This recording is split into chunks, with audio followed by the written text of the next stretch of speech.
Hoje, a gente vai mergulhar na história de um dos sacramentais mais famosos do mundo. Uma pequena medalha que, para muita gente, carrega uma mensagem direto do céu e um legado impressionante de milagres. Olha, esse pequeno objeto oval é visto por toda parte, né? Em pescoços, em casas, até em hospitais pelo mundo afora. É quase como um testemunho silencioso de uma história muito poderosa que já dura quase 200 anos. Mas, afinal, de onde ela veio? Qual é a história divina por trás da sua criação? É isso que a gente vai descobrir agora, explorando a origem de Nossa Senhora das Graças e da sua medalha milagrosa. Para entender essa história, a gente precisa voltar no tempo. Imagina a França de 1830. Um país que ainda estava se curando das feridas da Revolução Francesa, sabe? E já à beira de outra confusão, com um sentimento anticlerical muito forte no ar. O cenário era bem turbulento. E é bem no meio desse caos todo que a providência divina escolhe alguém. E não foi nenhum nobre ou intelectual. Foi um instrumento bem humilde, Catarina Labouré, uma moça simples do campo que só queria servir aos pobres como filha da caridade. E o mais impressionante sobre a Catarina é que, diferente de outros videntes que ficaram famosos, ela viveu a vida toda no mais completo anonimato. O segredo dela era guardado a 7 chaves. Só o confessor dela sabia. Para todo mundo no convento, era só a irmã que cuidava das galinhas e da portaria. Ninguém imaginava. Então, em julho de 1830, ela teve a sua primeira visão. E foi um encontro muito íntimo, onde ela chegou a descansar as mãos no colo da Virgem Maria. Ela mesma descreveu esse momento como o mais doce de toda a sua vida. Só que a mensagem que ela recebeu era bem séria, uma profecia sombria sobre tempos difíceis que viriam para a França.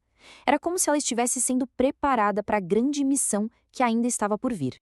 E aí a gente chega no dia 27 de novembro de 1830. É aqui, na capela do convento na Rue du Bac, que o evento principal de toda essa história acontece. A Catarina viu a cena se desenrolar em 2 atos, digamos assim. Primeiro, ela viu Maria de pé sobre o mundo, oferecendo um globo de ouro a Deus, como quem intercede por todos nós. E logo depois, essa cena muda. O globo some, e das mãos abertas de Maria começam a sair feixes de luz, raios luminosos sobre a terra. E a própria Virgem Maria explica o que significava aquela luz toda que saía dos anéis em seus dedos. Era uma imagem muito clara das graças divinas sendo derramadas. Mas aí vem a parte que, sinceramente, arrepia. Ela explica por que algumas das joias nos anéis não brilhavam, permaneciam apagadas. E a resposta é uma mensagem poderosa sobre as graças que ficam disponíveis, mas que as pessoas simplesmente esquecem de pedir. E foi nesse momento que uma moldura oval se formou em volta da visão. E junto com ela veio uma ordem bem específica: fazei cunhar uma medalha segundo este modelo. A missão estava dada. E na frente dessa medalha deveria ter essa oração.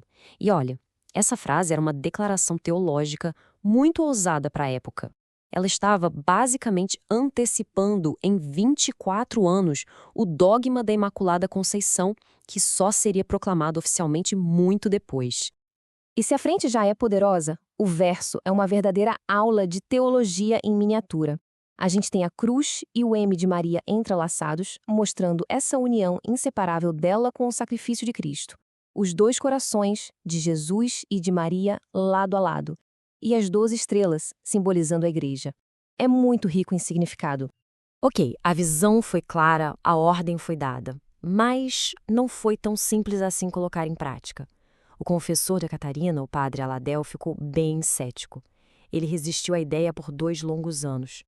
Foi só em junho de 1832 que as primeiras medalhas finalmente foram feitas. E o momento não podia ser mais dramático. Bem na mesma época, uma epidemia terrível de cólera estava devastando Paris, matando mais de 20.000 pessoas.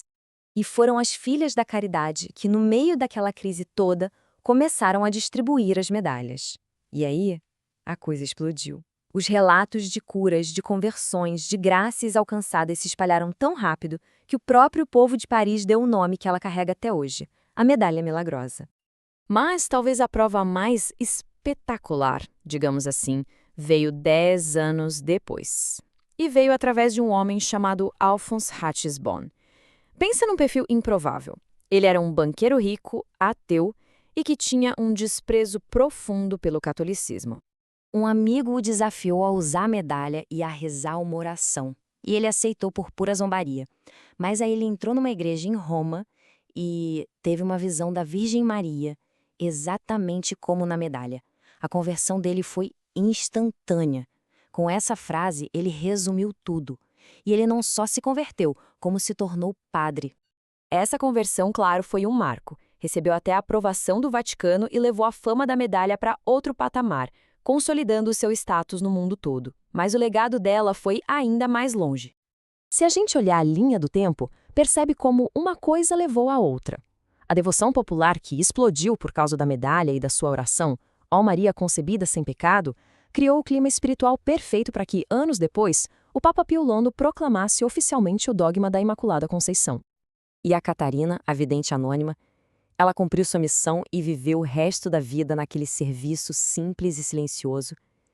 E décadas depois da sua morte, quando o corpo dela foi exumado por processo de canonização, ele foi encontrado perfeitamente preservado, incorrupto, com os olhos azuis ainda claros. E toda essa jornada, que começou numa capela humilde e virou uma devoção mundial, deixa a gente com uma pergunta fascinante para refletir, né? Como pode um objeto tão pequeno, que nasceu do silêncio de uma freira que ninguém conhecia, ter um impacto tão grande, a ponto de influenciar a história da igreja e tocar milhões de vidas? Fica aí a reflexão.